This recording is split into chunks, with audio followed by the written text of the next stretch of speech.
আবারও নতুন করেই উত্তাল হচ্ছে রাজপথ, মাঠে নেমেছে বিএনপি জামাত। ভোটের মাঠে চূড়ান্ত খেলা শুরু হয়ে গেছে। এতকাল যে সকল বিষয়াদি ছিল সেটি হলো জাস্ট একটা খেলা শুরু হওয়ার মতো টানটান উত্তেজনা। এখন খেলা শুরু হয়ে গেছে, ভোটের মাঠের খেলা। অবাক করার বিষয় হলো যে এখানে মূলত এক পক্ষ অ্যাকশন দেখাচ্ছে খেলতে গিয়ে, আর অন্য পক্ষ অ্যাকশন না দেখিয়ে, রিয়াকশন না দেখিয়ে তকদিরের উপর, কপালের উপর, ভাগ্যের উপর তারা নির্ভর করছে। তারা অপেক্ষা করছে যে সময় সবকিছুর মীমাংসা করবে। 25 তারিখে টার্গেট করে বিএনপির সমস্ত চিন্তা চেতনা এখন 25 তারিখ কেন্দ্রিক হয়ে গেছে। তারেক রহমান সাহেব দেশে আসবেন, তারপর 25, 26, 27 এই 3 দিন মোটামুটি তিনি ব্যস্ত থাকবেন সংবর্ধনা গ্রহণ করার জন্য। 28 তারিখ থেকে তিনি সিদ্ধান্ত নিতে পারবেন বা নেবেন। আর সেই 28 তারিখের মধ্যে তিনি সিদ্ধান্ত নেবেন। অনেকে চিন্তা করছেন যে যারা মনোনয়ন পেয়েছেন এটা বাদ হয়ে যেতে পারে। আবার অনেক আশা করছেন যে তারেক রহমান সাহেব দেশে আসলে তার মনোনয়ন হতে পারে। এই যে একটা আশা নিরাশার যে দোলাচল, এখানে কেউ কোনো অ্যাকশন দেখাচ্ছে না। একেবারে 25 তারিখের জন্য রুদ্ধ শ্বাসে তারা অপেক্ষা করছে। এই গেল একটা গ্রুপ। এখন পর্যন্ত তফসিল যে পর্যায়ে রয়েছে সেই তফসিলের হিসাব অনুযায়ী মূলত ধরুন 29 তারিখে, ডিসেম্বর মাসের 29 তারিখে এই প্রার্থীতা মানে তাকে নমিনেশন পেপার জমা দিতে হবে, প্রার্থীতা কনফার্ম করতে হবে। তাহলে আমি যে হিসাব বললাম যে তারেক রহমান সাহেব যেদিন আসবেন ওই দিন 25শে ডিসেম্বর, তারপরের দিন বন্ধ। তো সব মিলিয়ে মানে যে অবস্থা, সেই অবস্থায় 28 তারিখের আগে ওনার পক্ষে অফিসে বসে কোনো সিদ্ধান্ত নেওয়া সম্ভব হবে না।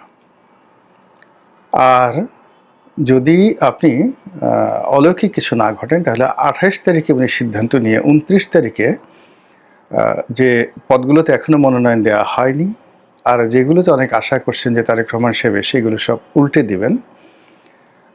তারেক রহমান সাহেব তারপরে ভোটার হবেন, ইলেকশন করবেন।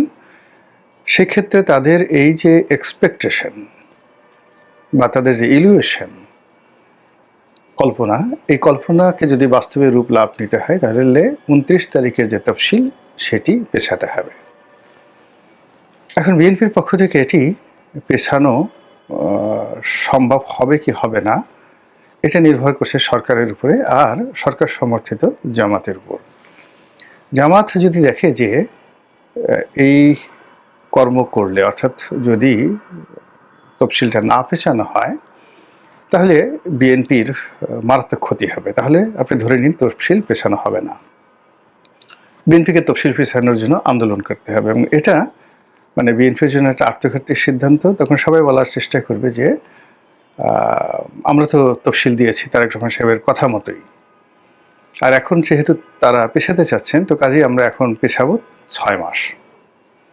6 মাসের আগে পেছানো সম্ভব না। এর কারণ হলো এরপরই চলে আসবে পবিত্র ঈদ উল ফিতর, কিছুদিন পরে ঈদ উল আজহা, এরপর বর্ষাকাল, তারপরে শীতকাল না আসলে তো আমাদের দেশে নির্বাচন জমে না। বোঝার চেষ্টা করুন। তাহলে চিন্তা করুন অ্যাকশন, রিয়াকশন এবং যাকে বলা হয় ইলিউশন নিয়ে আমাদের যে ইলেকশন কমিশন, বিএনপি এবং জামাত এবং সরকারের মধ্যে কি ধরনের রসায়ন চলছে। জাস্ট আমি একটা ছোট্ট উদাহরণ দিলাম। দ্বিতীয় যে উদাহরণ সেটি হলো বেগম জিয়ার শারীরিক অবস্থা। তো তিনি এখন আইসিইউতে আছেন এবং ওসমান হাদির আহত হওয়ার পর থেকে সমস্ত মিডিয়া থেকে বেগম জিয়ার যে খবরাখবর সেটা ব্ল্যাক আউট হয়ে গেছে। আগে যেভাবে তার শারীরিক অবস্থা জানানোর বাধ্যবাধকতা ছিল, ঠিক সেই জিনিসটি আমি এই ওসমান হাদির ঘটনার পরে একটা দিনও দেখিনি। 2 নম্বর হলো যে মানুষ স্বভাবতই ভুলে যায়। আর মানুষের আবেগ যেখানে খুব প্রবল হয়, সেখানে বিবেক ধীরে ধীরে কমতে থাকে। এখন এই বেগম জিয়া, একই বেগম জিয়া উনি যখন গৃহবধূ ছিলেন, তখন তাকে কেন্দ্র করে মানুষের এক ধরনের আবেগ ছিল। তিনি যখন বিরোধী দলীয় নেত্রী ছিলেন, এক ধরনের আবেগ, প্রধানমন্ত্রী আর এক ধরনের আবেগ, তিনি যখন জেলে গেলেন তখন আর এক ধরনের আবেগ, আবার তিনি এই সময়টিতে বিএনপির সুসময়ে এখন যে ধরনের কথাবার্তা, ইতিবাচক কথাবার্তা তার সম্পর্কে বলা হচ্ছে, এটাও একটা বিরাট আবেগ। আর এই যে বেগম জিয়াকে নিয়ে বিএনপির যারা লোকজন রয়েছেন, তারা যে কথা বলছেন, তাকে মানে আওয়ামী লীগ যেভাবে বঙ্গবন্ধুকে সার্বজনীন নেতা বানানোর চেষ্টা করছে এবং শেষমেশ ফেল করেছে, আর বিএনপিও এখন ক্ষমতায় না থেকেও বেগম জিয়াকে দেশের অবিসংবাদিত এবং সার্বজনীন নেত্রী হিসেবে যেভাবে প্রতিষ্ঠিত করতে চাচ্ছে, জামায়াতের জন্য সেটা খুবই কষ্টকর। এই কারণ হলো জামাতের যে অহংকারের অলংকার, যে সকল নেতৃবৃন্দ, তারা সবাই এখন মরে যাওয়ার পরেও তাদেরকে লাঞ্ছিত করা হচ্ছে। তো লাঞ্ছিত করা হচ্ছে সেই যেন তেন লাঞ্ছিত নয়, ডাকসু ভবনের সামনে তাদের ছবি এঁকে, বিশ্ববিদ্যালয়ে তাদের ছবি এঁকে যাচ্ছে তাই যে কাজগুলো করা হচ্ছে, আর তার বিপরীতে বিএনপির একটা যাকে বলা হয় শ্রদ্ধার জায়গা আছে, এটা সঙ্গত কারণে জামাতের জন্য সুখকর নয়। তো সেই দিক থেকে যেটা হলো যে এই যে বেগম জিয়ার যে অসুস্থতা এবং ওসমান হাদির ঘটনার পরে তাকে যে ব্ল্যাক আউট করে দেওয়া বা হয়ে যাওয়া, এটি কৌশল হতে পারে আর এটি প্রাকৃতিক হতে পারে, কিন্তু ঘটনা যাই হোক না কেন, মানুষ দীর্ঘদিন কোনো অসুস্থ মানুষকে নিয়ে মাতামাতি করে না। এমনকি নিজের বাবা মা দীর্ঘদিন যদি বিছানায় থাকেন, শয্যাশায়ী থাকেন, অনেক সন্তান বলেন যে আল্লাহ তুমি এই যে কষ্ট দিচ্ছ, এর সাথে তাকে উঠিয়ে নিয়ে যাও। তো কাজেই আজকের দিন থেকে 25 তারিখ পর্যন্ত, কিংবা ধরুন একেবারে 29 তারিখ পর্যন্ত, কিংবা ধরুন একেবারে নির্বাচনের পূর্বক্ষণ পর্যন্ত বেগম জিয়ার শারীরিক অবস্থা, অসুস্থতা, তার বেঁচে থাকা না থাকা, এগুলোর উপরে বিএনপির তকদির নির্ভর করছে। আর এই বিষয়টি এতটা সেন্সিটিভ, এই বিষয় নিয়ে আমি আর কথা বলতে চাচ্ছি না। গেল দুটো। অন্যদিকে যেটা হলো যে বিএনপির বিরুদ্ধে যে পক্ষ, তারা যে অ্যাকশনগুলো দেখাচ্ছে, সেই অ্যাকশনগুলো কিন্তু মানে রীতিমতো সারা বাংলাদেশকে তোলপাড় করছে। যেমন ধরুন ওসমান হাদির যে হত্যা প্রচেষ্টা, তো এর সঙ্গে বিএনপিকে জড়ানোর চেষ্টা, মির্জা আব্বাসকে জড়ানোর চেষ্টা, এটা আলটিমেটলি বিএনপির বিরুদ্ধে যতটুকু কাজ করেছে এতে কিন্তু বিএনপির শক্তিমত্তা স্তমিত করে দিয়েছেন। তো এই যে ওসমান হাদিকে যারা এই গুলি চালিয়েছে, তারা আর যা হোক বিএনপির লোক নয়, এটা আপনি নিশ্চিত ধরে রাখেন। 2 নম্বর হলো যে তারা বিএনপির শত্রু। এখন কারা করেছে সেটা সবাই যেমন একবাকে বলার চেষ্টা করছে, ভারত থেকে হচ্ছে, আওয়ামী লীগ থেকে হচ্ছে, ভালো কথা, কিন্তু আওয়ামী লীগ তো বিএনপির বন্ধু নয়। তো কাজেই এখানে আওয়ামী লীগ বিএনপির বিরুদ্ধে অ্যাকশন দেখাচ্ছে, আর আওয়ামী লীগ সম্পর্কে বিএনপি শুধু চিন্তা করতে পারছে, রাগ হতে পারছে, ক্রোধ দেখাতে পারছে, পরিকল্পনা করতে পারছে, কোনো অ্যাকশন দেখাতে পারছে না।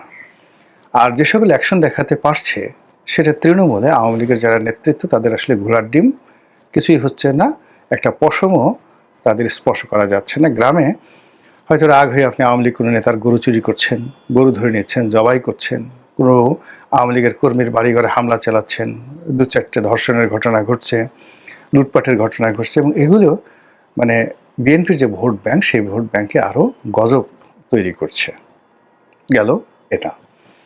যদি আওয়ামী লীগ না হয়ে এই ঘটনার সঙ্গে অন্য কেউ জড়িত থাকে, তৃতীয় পক্ষ, চতুর্থ পক্ষ, দেশি শক্তি, বিদেশি শক্তি, ওটা বিএনপির জন্য আরও মারাত্মক অ্যাকশন।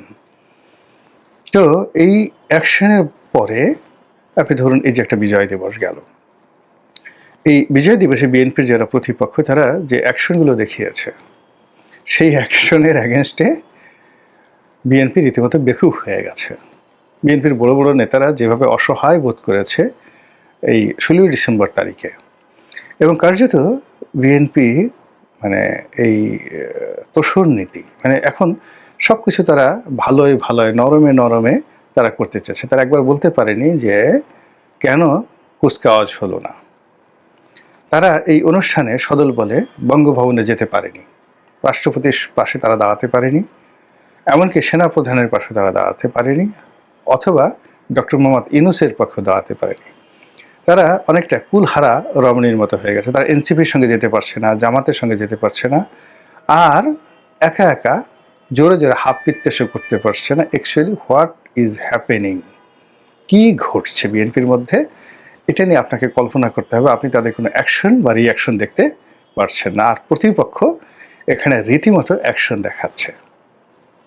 এরপরে সেটি হলো বিএনপির শীর্ষ অনেকগুলো নেতৃবৃন্দ রয়েছেন, তাদেরকে টার্গেট করা হচ্ছে। টার্গেট বলতে হাদির মতো কোনো টার্গেট নয়, কিন্তু হাদির মতো টার্গেট হতে পারে এই ভয় বিএনপির অনেক নেতার মধ্যে যে ঢুকে গেছে, এতে কোনো সন্দেহ নাই। ইতিমধ্যে বিএনপির একজন প্রার্থী নির্বাচনের প্রতিযোগিতা থেকে নিজেকে প্রত্যাহার করে নিয়েছেন, আর আরও অনেকে নির্বাচনী এলাকায় যাওয়া বন্ধ করে দিয়েছেন, অনেকে রাত বিরেতে চলা বন্ধ করে দিয়েছেন। কিছু লোক আমরা ফেসবুকে দেখতে পাচ্ছি একেবারে মানে তাদের মুখে হাসি নেই, সবাই নেতা আসবেন 25 তারিখ পর্যন্ত অপেক্ষা করছে। তো এটা একটা অ্যাকশন, প্রতিপক্ষের অ্যাকশন, সেই অ্যাকশনে একটা আতঙ্ক তৈরি হয়ে গেছে। 2 নম্বর হলো যে ধরনের সাইবার যুদ্ধ বিএনপি নেতাদের বিরুদ্ধে করা হচ্ছে, অনেকে এর দ্বারা আক্রান্ত হয়েছেন, অনেকে মেজাজ হারিয়ে ফেলছেন। বিশেষ করে মির্জা আব্বাস সাহেব তো সিরিয়াস মেজাজ হারিয়ে ফেলেছেন। তো মির্জা আব্বাসের মতো আরও অনেকে, মির্জা ফখরুল সাহেব মেজাজ হারিয়ে ফেলেছেন, বিএনপির অনেক যারা নেতাকর্মী রয়েছেন তারাও মেজাজ হারিয়ে ফেলেছেন, অনেকে কথা বলতে চাচ্ছেন না। টেলিভিশন টকশোগুলোতেও ঠিক তাদের সেই উপস্থিতি দেখা যাচ্ছে না। তাদের যারা প্রতিপক্ষ, তারা একতরফা গিয়ে সেখানে যে ন্যারেটিভগুলো তৈরি করছেন, সেই ন্যারেটিভে বিএনপি সারা শরীর মানে জ্বলে যাচ্ছে। তো এই যে মির্জা আব্বাস সাহেবের মতো, মির্জা ফখরুল সাহেব, গয়েশ্বর বাবু, সালাউদ্দিন সাহেব তো রীতিমতো নির্বাসনে গেছেন, গত সেই 10-12 দিন ধরে তার কোনো বক্তব্য শোনা যাচ্ছে না।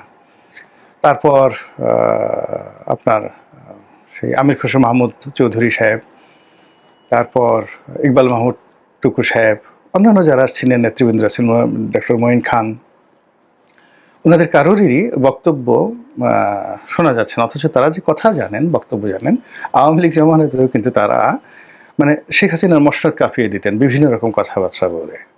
তারা ভয় মানে এই যে সবাই বলে, কিন্তু শেখ হাসিনার জামানাতে এই যে জেলে ঢুকানো হলো, জেল থেকে বের হলো, বের হয়ে তারা এমন একটা বক্তব্য দিতেন শেখ হাসিনার সম্পর্কে। কিন্তু এখন কি একটা অজানা আশঙ্কা, তারা মুক্তিযুদ্ধ নিয়ে কথা বলতে পারছেন না, গোলাম আজম সাহেবকে নিয়ে কথা বলতে পারছেন না, ডাকসু নিয়ে কথা বলতে পারছেন না, ডক্টর ইউনূসের নাম নিতে গিয়ে তাদের অজু করতে হচ্ছে রীতিমতো।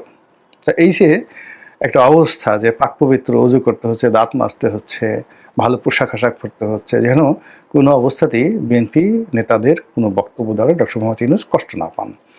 তো এই যে একটা মানসিক চাপ, ভীষণ রকম একটা মানসিক চাপ, এটার যে রসায়ন, সেই রসায়নে বিএনপি আপনি নুয়ে পড়ছে। এটা ফলভারে নয়, আপনি নুয়ে পড়েছে। এখন সব নুয়ে পড়া, যেটিকে বলা হয় মুতাওয়াজ্জু। তো মুতাওয়াজ্জু হওয়া মানে একটা নির্দিষ্ট দিন, ক্ষণ, ব্যক্তি, সময়ের উপর নির্ভর করা, এটাকে বলা হয় মুতাওয়াজ্জু আরবিতে। এই মুতাওয়াজ্জুর তারিখটা হয়ে গেছে 25 তারিখ, 25শে ডিসেম্বর তারেক রহমান সাহেবের আগমন। কিন্তু এই 25 তারিখ তো অনেক দূর। এখন বিএনপির জন্য 25 মিনিট খুবই গুরুত্বপূর্ণ। এই 25 মিনিটের মধ্যে অনেক কিছু ঘটে যেতে পারে। তো সেই জায়গাটাতে বিএনপি কোনো অ্যাকশন নিতে পারছে না, রিয়াকশন দেখাতে পারছে না, আর প্রতিপক্ষ একটার পর একটা অ্যাকশন দেখিয়ে যাচ্ছে। ফলে কি হলো, এত বড় একটি রাজনৈতিক দল, ব্রুট মেজরিটি 35%, আর 280টি সিটে, সংসদীয় আসনে নিশ্চিত বিজয়ের হাতছানি, সরকার গঠনের শতভাগ নিশ্চয়তা। আর ঠিক সেই জায়গাতে যখন এইরকম একটা সম্ভাবনার উল্টো দিকে যখন এই আতঙ্কগুলো কাজ করে, তখন কেমন লাগে বলেন তো? যে কোনো মানুষেরই তো খারাপ লাগে। আমরা কি করতে পারি? দোয়া করতে পারি, তসবিহ তাহলিল করতে পারি। যেহেতু বিএনপি অ্যাকশন দেখাচ্ছে না, আমরা কি করে অ্যাকশন দেখাবো?